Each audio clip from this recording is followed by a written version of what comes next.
Hey everyone, good morning.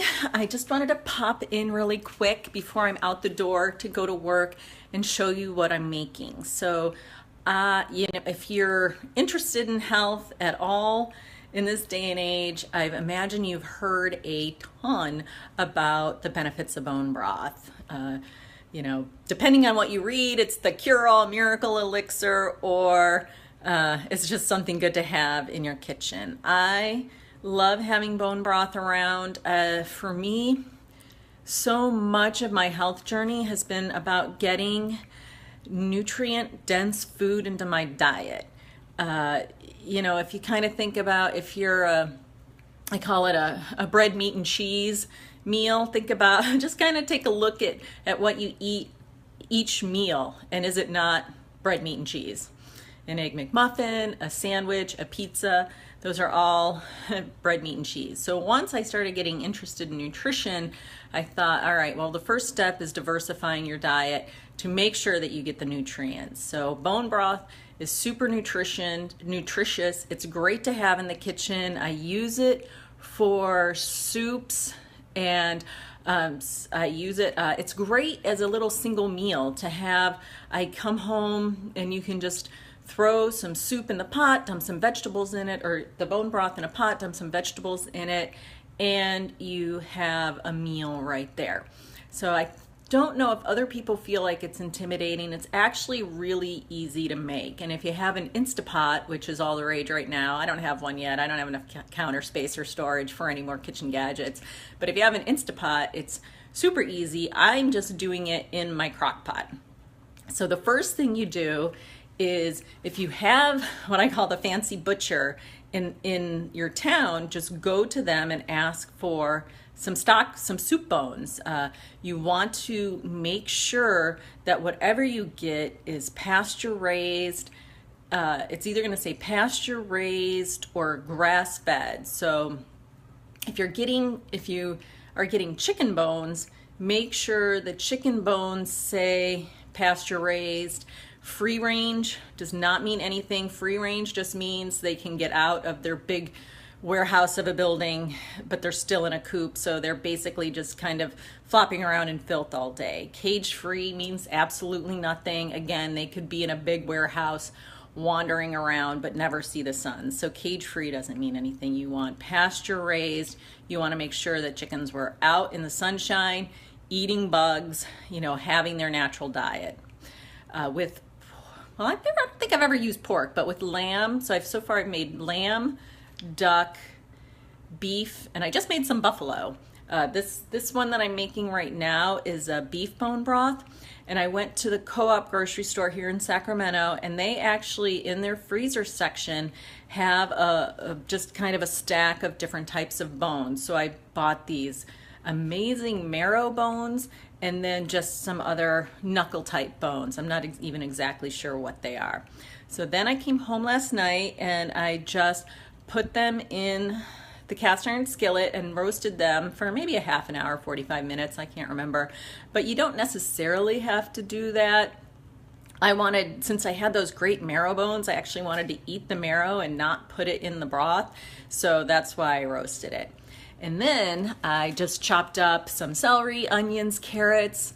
I got some astragalus root, which is immune boosting. I put in some fennel seeds, which helps support the liver.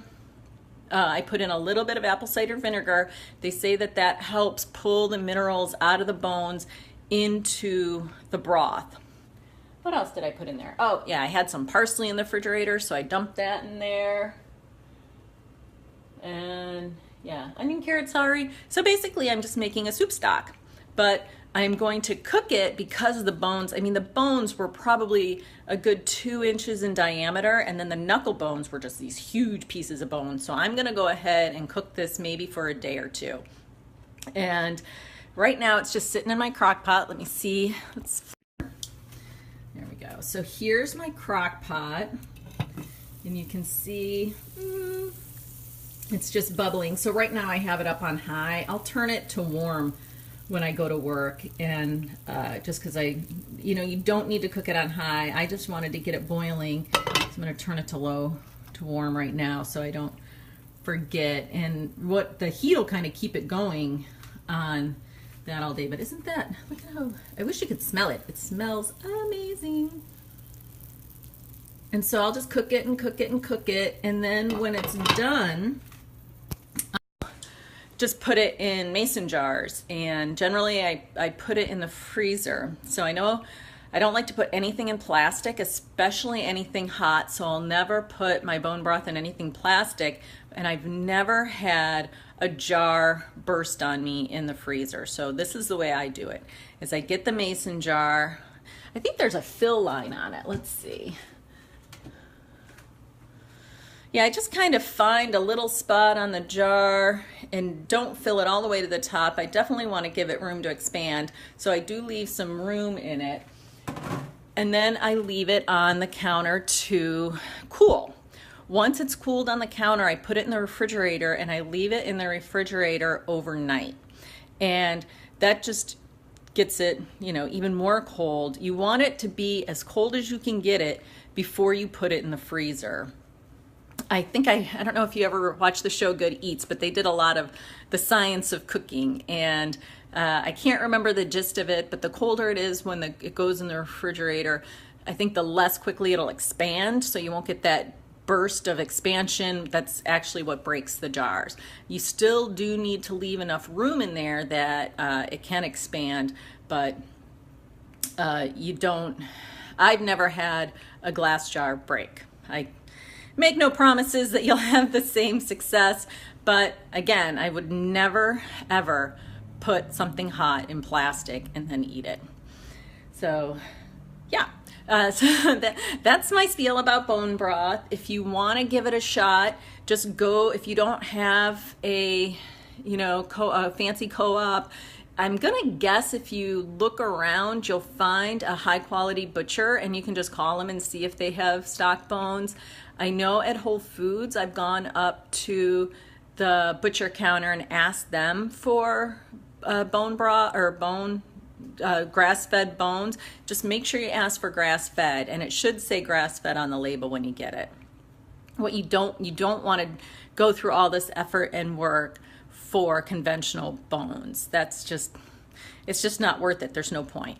The other options are, there's this woman that I follow named Kellyanne Petrucci, and she actually, of course it's buried in my pantry, she actually makes a very high quality powdered bone broth that I bought before I had a kitchen. You know, over the summer I was traveling and I was staying with some friends on the mountain and I didn't have a kitchen, so this is her bone broth, and it's just a powdered soup. I put it in the thermos and take it with me. But now that I have the kitchen and I'll make my own, I kind of just use this for emergencies.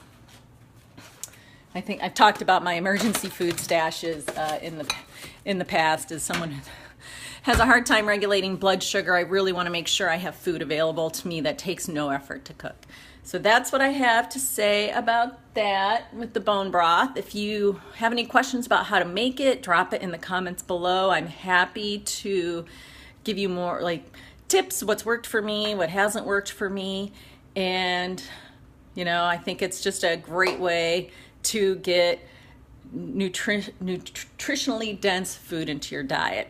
So just a reminder to grab my 7-day Reclaim Your Energy Challenge. It's about how incorporating easy habits into your everyday can make profound changes and improvements in your health. And I'll post a link to that below this video as well. If you have anything you'd like me to talk about, you can post it in the comments below and I'll make a video about it. And if you're not in my Facebook group, pop on over there. It's Eat Breathe Community. You can just search for that in Facebook and it should pop right up. And I'm doing a plank challenge in there, and I do videos similar to this. I'm just there's a lot more going on in the group than on the page. So thanks for listening, and I'll be back again to talk about more things that relate to eating, breathing, and moving. Take care.